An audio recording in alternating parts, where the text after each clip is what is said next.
Maximum ಸೈಲೆಂಟ್ಗಿಂತ sound ಜಾಸ್ತಿ ಜನರದ್ದು. ತಲೆಯಲ್ಲಿ ಆರಾಮಾಗಿ ಕೂರುವಂತ ಸಿನಿಮಾ. ಆ ಸ್ಟೋರಿ ಪ್ಲಾಟ್, ಆಬ್ಸ್ಟ್ಯಾಕಲ್ಸ್, ಒನ್ ನೈಟ್ ಅಲ್ಲಿ ಸ್ಟೋರಿನ ಎಂಡ್ ಮಾಡೋದು ಹೊಸದಾಗಿದೆ. ಸಿನಿಮಾ ನೈಟ್ ನಡೆಯೋದ್ರಿಂದ ಬೇರೆ ಸಿನಿಮಾ ನೆನಪಿಗೆ ಬರುತ್ತೆ.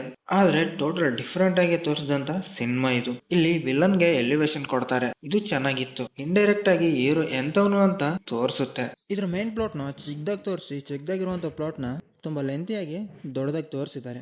ಇನ್ನು ಫೈಟ್ ಸೀನ್ಸ್, ಆ ಬ್ಯಾಕ್ ಗ್ರೌಂಡ್ ಮ್ಯೂಸಿಕ್, ವಿಜುವಲ್ಸ್ ಜೊತೆ ಬೇರೆ ಲೆವೆಲ್ ಕಾಣುತ್ತೆ. ಬಿ ಅಜನೀಶ್ ಲೋಕಾಂತ್ ಅವರ back ground music and BGM ಬೇರೆ ಲೆವೆಲ್ ಬಾರಿಸಿದ್ದಾರೆ.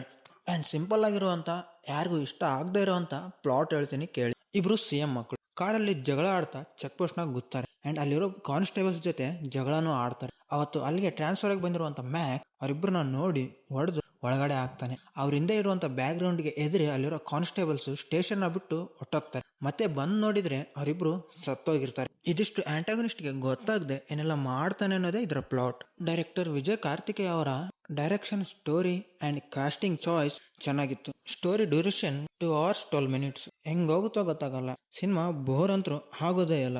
ಅಂಡ್ ಹೀರೋಗೆ ಅಬ್ಸ್ಟೈಕಲ್ಸ್ ಕೊಡೋ ಬದಲು ಬರೋ ಅಬ್ಸ್ಟೈಕಲ್ಸ್ ನ ಎದುರಿಸೋ ತರ ಸಖತ್ತಾಗಿ ತೋರಿಸಿದ್ದಾರೆ. ಇನ್ನು ಇದರಲ್ಲಿರೋ ಒಂದೊಂದು ಫೈಟ್ ಸೀನ್ ಚೆನ್ನಾಗಿ ತೋರಿಸಿದ್ದಾರೆ. ಇನ್ನು ಇದರಲ್ಲಿ ಮಂಜಣ್ಣ ಅವರ ಆಕ್ಟಿಂಗ್ ಚೆನ್ನಾಗಿತ್ತು ಅಂಡ್ ಚೆನ್ನಾಗಿ ಮಾಡಿದ್ದಾರೆ. ಅಂಡ್ ಇದ್ರ ಮೇಕಿಂಗ್, ಸಿನಿಮ್ಯಾಟಿಕ್ ಲುಕ್ ಆಗಿರ್ಬೋದು, ಕಲರ್ ಟೋನ್ ಆಗಿರ್ಬೋದು, ಅಂಡ್ ಆ ಕ್ಯಾಮ್ರಾ ಆಂಗಲ್ಸ್ ಆಗಿರ್ಬೋದು, ಲೊಕೇಶನ್ಸ್ ಆಗಿರ್ಬೋದು, ಎಲ್ಲವೂ ಚೆನ್ನಾಗಿ ತೋರಿಸಿದ್ದಾರೆ. ಎಲ್ಲೋ ದೇವ್ರು, ನನ್ನ ವಿಡಿಯೋಸ್ ನೋಡ್ತಾ ಇಲ್ಲಿವರೆಗೂ ಬರ್ತಾ ಇದ್ದೀರಾ ಅಂದರೆ ನನ್ನ ವಿಡಿಯೋಸ್ ನಿಮ್ಗೆ ಇಷ್ಟ ಆಗ್ತಿದೆ ಅಂತ ಅನ್ಕೊಂಡಿದ್ದೀನಿ. ಆ್ಯಂಡ್ ಮತ್ತೆ ಹೊಸ ಸಿನಿಮಾದಲ್ಲಿ ಸಿಗಬೇಕು ಅಂದರೆ ನಮ್ಮ ಚಾನಲ್ನ ಸಬ್ಸ್ಕ್ರೈಬ್ ಮಾಡ್ಕೊಳ್ಳಿ ಆ್ಯಂಡ್ ಬೆಲ್ ಬಟನ್ನ ಆನ್ ಮಾಡಿ ಇಟ್ಕೊಳ್ಳಿ. See you again next video.